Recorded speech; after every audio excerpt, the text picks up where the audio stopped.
For a long time, I wanted to dive into racing simulators. As I got older, I noticed that regular games started to bring me less and less joy. I wasn't getting the same level of excitement and satisfaction as I used to.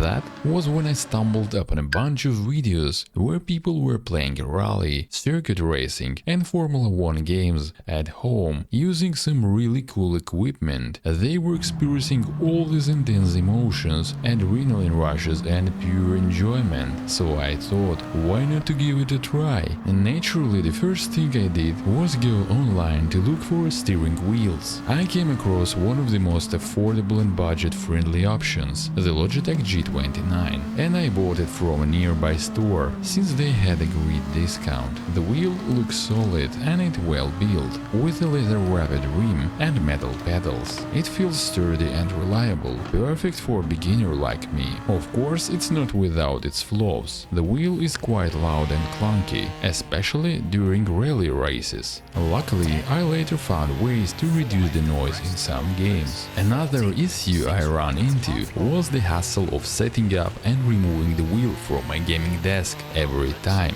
It's not a pleasant task at all. There are tons of wires to deal with, everything needs to be moved around and it's easy to get tangled up.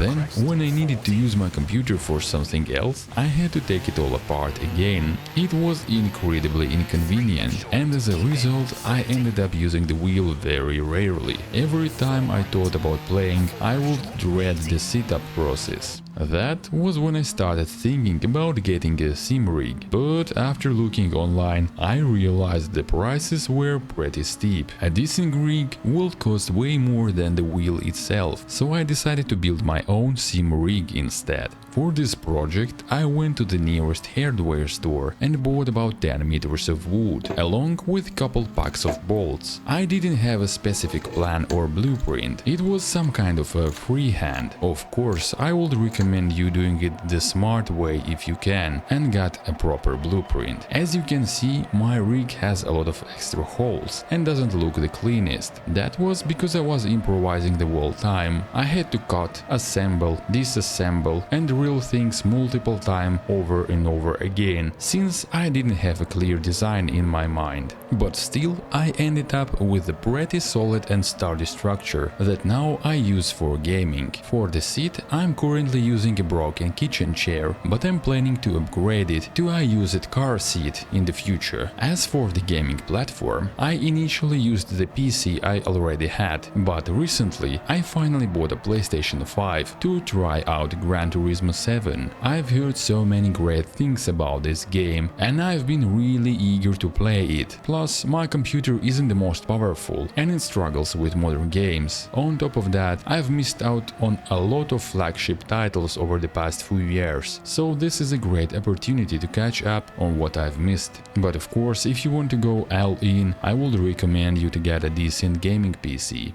So let's count the cost of my gaming setup. Here what it comes to: wheel and pedal 200 euros, PlayStation 5 500 euros, DIY sim rig around 40 euros, plus the TV to display it all 320 euros. Now let's talk about the games I started with as I dove into the world of racing. First, I was really interested in rally, especially Dirt Rally 2.